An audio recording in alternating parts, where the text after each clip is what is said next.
They say money can't buy happiness, but in my experience, it can certainly reveal who's really happy for yours. I learned this lesson the hard way after years of supporting my family only to discover what they really thought of me and my boring lifestyle. I'm Rebecca Chen, 34, senior accountant at Morris Wallace, and until recently, the unofficial family bank for my parents and siblings. The responsible one they called me, usually with a slight eye roll, as if being responsible was something to be pitied. My younger sister Olivia was the free spirit, always chasing her next big dream. Whether it was becoming a yoga instructor in Bali or starting an organic smoothie business that lasted exactly 3 weeks. My brother Marcus was the entrepreneur who jumped from one get-rich-quick scheme to another, each one requiring just a little more seed money to really take off. And my parents? They enabled it all, praising Olivia's bravery for quitting yet another job to find herself and admiring Marcus's business acumen even as his ventures consistently failed. Meanwhile, I was the one they called when rent was due or credit card bills piled up. It started small, as these things often do. A few hundred here, 1,000 there. Just until my next big break, Marcus would say, "I'll pay you back double when this takes off." Olivia's requests were more dramatic. "The universe will return your kindness tenfold, Becca. Besides, what else are you doing with your money? Working 60 hours a week just to sit alone in your apartment?" I didn't sit alone in my apartment, actually. I worked hard, yes, but I also had a life, one that was perhaps quieter than theirs, but no less fulfilling. I enjoyed my book club, my weekend hiking group, and my volunteer work at the local animal shelter. I had good friends who didn't need constant financial bailouts to maintain our relationship. But family is family, right? So I helped.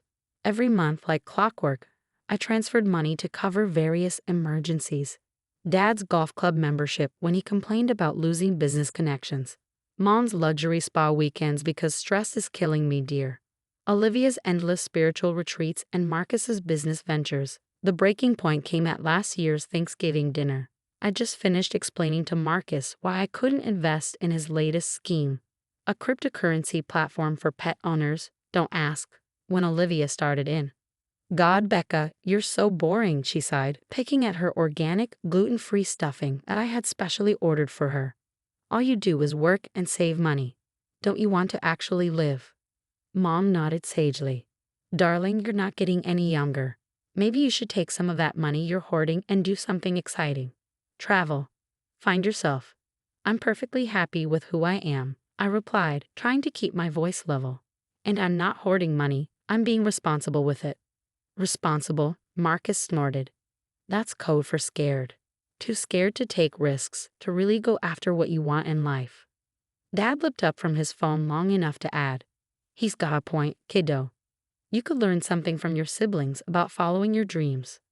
I stared at them, these people who had collectively borrowed over $200,000 from me in the past 5 years, none of which had been paid back naturally because family doesn't keep score. "And how exactly do you think I'm able to help you all follow your dreams?" I asked quietly, "Where do you think the money comes from?" "Oh, honey," Mom patted my hand condescendingly, "we know you make good money at that boring job of yours. But what's the point of having it if you don't enjoy it? We're just trying to help you learn to live a little." The irony was thick enough to cut with a knife, but before I could respond, Olivia dropped her latest bomb. "Speaking of living, I've decided to open a crystal healing center. I just need a small loan to get started. Say, 50,000. It's going to be amazing. I've already designed the logo and everything." $50,000? I repeated. "Olivia, that's not a small loan." "Don't be stingy," Marcus chimed in. "You're always saying no lately. Anyone would think you don't want us to succeed." "Succeed at what?" The words burst out before I could stop them. "Name one project, just one, that any of you has seen through to completion.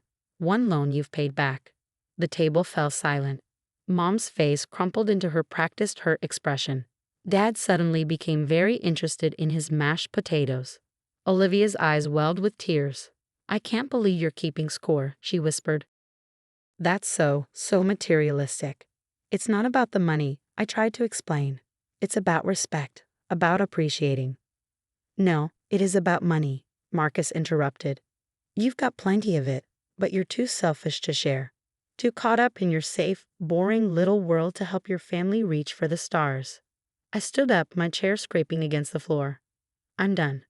Sitting down to finish dinner? Good idea, dear, Mom said brightly, trying to smooth things over as usual. No, I said, gathering my purse. I'm done being the family ATM. I'm done being mocked for working hard and being responsible. I'm just done. Don't be dramatic, Dad sighed. Sit down and let's talk about this rationally.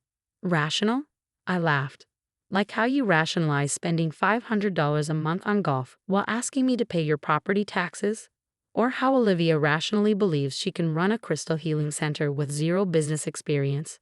Now you're just being mean, Olivia sniffed. I took a deep breath, trying to center myself. No, I'm being honest. For the first time in years, I'm telling you all exactly what I think. And what I think is that this needs to stop. What needs to stop? Marcus demanded. Family helping family. When was the last time any of you helped me? I asked. The silence was telling. That's what I thought. Starting today, the Bank of Rebecca is closed. Permanently. I left to a chorus of protests and guilt trips, but I didn't look back. In my car, I pulled out my phone and did something I should have done years ago. I downloaded a budgeting app and began calculating exactly how much money I'd given my family over the years. The total made me feel sick. $478,350 over 5 years. Nearly $500,000 gone to fund dreams that never materialized and lifestyles none of them had earned. What they didn't know, what no one knew, was that I had my own dream. One I'd been quietly working toward for years, carefully saving what I could despite their constant demands. I wanted to start my own financial advisory firm, helping others learn the money management skills my family so desperately lacked. And I had a secret that would help make that dream come true. Every week for the past 10 years, I played the same lottery numbers: my parents' anniversary, my siblings' birthdays, the day I got my first accounting job. Not because I really expected to win, but because it was my small act of rebellion, spending $5 a week on something completely irrational. The night before that fateful Thanksgiving dinner, I checked those numbers one more time, just like I did every Wednesday and Saturday. But this time was different. This time they matched. I'd won $47 million, and my family had no idea. The first week after cutting off my family was surprisingly peaceful. I'd expected a barrage of calls and texts, but there was only silence. I should have known it wouldn't last. The messages started rolling, and exactly one day before rent was due. Becca, sweetie. Mom's voice dripped honey through my voicemail. We know you were upset at Thanksgiving, but surely you've calmed down by now. Call me back. Then came Olivia's text. OMG sis, having major spiritual blockage. Universe says I need to open the Crystal Center ASAP.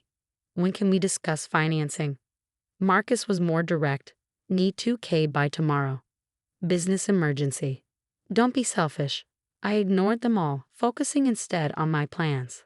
I'd already met with financial advisors and lawyers, setting up structures to protect and invest my lottery winnings.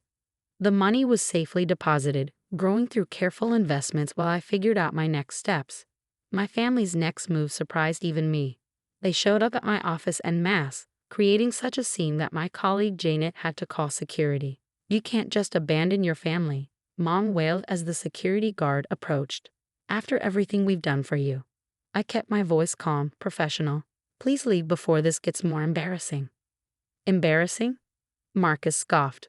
What's embarrassing is having a sister who let her own family end up homeless. That got my attention. Homeless? What are you talking about?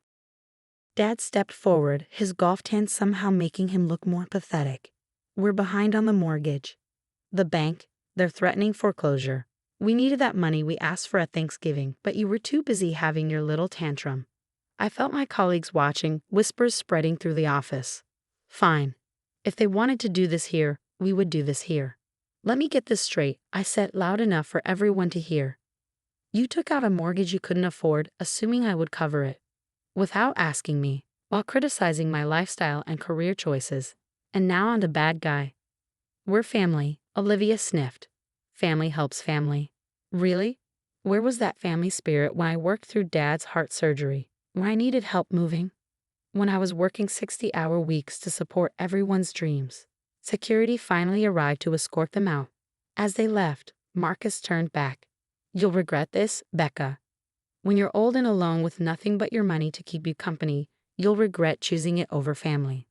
I waited until they were gone before closing my office door and pulling out my phone. A few quick calls confirmed what I'd suspected. They were lying about the foreclosure. The house payment was due, yes, but they were only 1 month behind. The emergency was entirely manufactured. That night, I made a decision. It was time to start my new life, really start it. I typed up my resignation letter, giving my firm a generous 3 months' notice. Then I began looking for office space to launch my financial advisory firm. 2 weeks passed. My family tried everything: guilt trips, fake emergencies, even sending flying monkeys in the form of distant relatives calling to tell me how cruel I was being. I stayed firm. Then came the article. Local woman claims $47 million LOTER prize. The story ran with a photo of me accepting the oversized check, taken weeks ago when I claimed my winnings privately. I'd asked the lottery commission to delay the announcement, giving me time to get my affairs in order. Now it was public and my phone exploded. UWNDLOTER. Olivia's text screamed, "OMG, this is perfect timing." The Crystal Center. I blocked her number. Mom and Dad showed up at my apartment that evening. I watched through the security camera as they rang the bell repeatedly. "Rebecca Chen." Dad's voice came through the intercom. "Open this door immediately. We need to discuss your inheritance." I pressed the intercom button. "My inheritance?" "Yes, you can't handle this kind of money alone. You need family to help you manage it." I laughed. I couldn't help it. "Like you've managed your own money?" "No thanks." "We're your parents," Mom cried.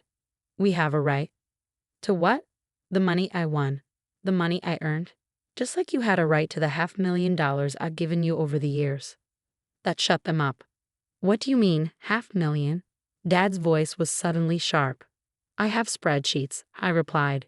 "Every loan, every bailout, every emergency payment. Would you like me to email you the total? With interest calculations?" They left, but I knew this wasn't over. Sure enough, the next day I received a letter from a lawyer, claiming my family was entitled to part of my winnings because family contributions had enabled me to buy the lottery tickets. My own lawyer laughed when I showed him the letter. "They're trying to argue that by taking your money for years, they somehow contributed to your lottery win? That's creative." The letter went into my growing file of family manipulation attempts, but it gave me an idea. I hired a forensic accountant to compile a complete record of every penny I'd given my family. Every transfer, every check, every cash handout. The total, with modest interest, came to $512,743. Then I set up a trust. When my family arrived for the meeting I'd called at my lawyer's office, they were practically salivating. Marcus had already drafted a business proposal. Olivia was carrying vision boards. Mom clutched her designer handbag like a shield. "Before you say anything," I began, "I want to show you something." I handed each of them a folder containing the complete accounting of what they'd borrowed over the years. "This trust," I continued as they flipped through the pages, "contains exactly $512,743. That's every penny you've taken from me, plus 3% interest. A more than fair return on my investment in your dreams." Their faces lit up until I continued. "The trust will pay out under specific conditions. First, you must complete a financial literacy course, which my new firm will provide free of charge. Second, any business ventures must be accompanied by a viable business plan reviewed by independent advisors. Third, all payments will be made directly to creditors, no cash handouts." "But," Olivia started. "I'm not finished. If you refuse these terms, the entire trust amount will be donated to financial literacy programs for low-income families. Your choice." The explosion was immediate. Mom cried. Dad blustered. Marcus threatened more legal action. Olivia declared that the universe would punish my negative energy. I let them rant. Finally, when they ran out of steam, I spoke again. "For years you've called me boring. Told me I don't know how to live. Said I'm too focused on money. But here's what I've learned. Money isn't about controlling people or funding empty dreams. It's about security, independence, and the freedom to help others responsibly. I stood up, gathering my things. I'm opening my own financial advisory firm.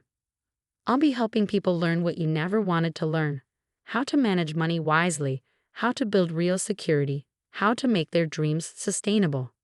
The trust offer stands. Take it or leave it. But either way, the Bank of Rebecca is closed forever. 1 month later, to my genuine surprise, they all enrolled in the financial literacy course. Mom cried through the budgeting session. Dad looked physically ill during the retirement planning module, but they stuck with it. Olivia actually developed a viable business plan, not for a crystal healing center, but for a wellness coaching practice that combined her spiritual interests with practical stress management techniques. The trust helped her rent a small office and get proper certifications.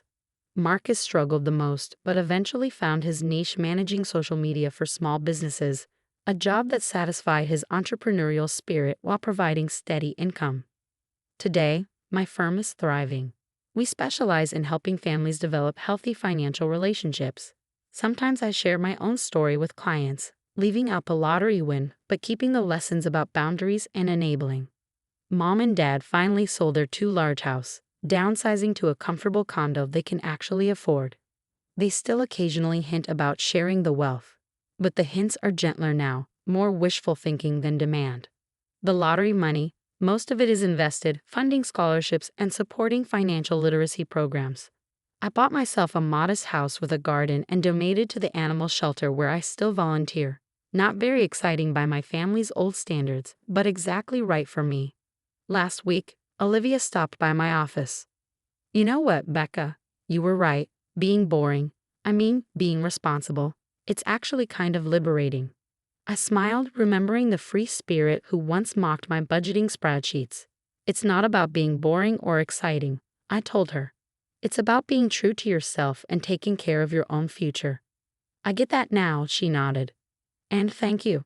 Not for the money, but for caring enough to say no." Sometimes the biggest gift you can give family is the chance to stand on their own feet.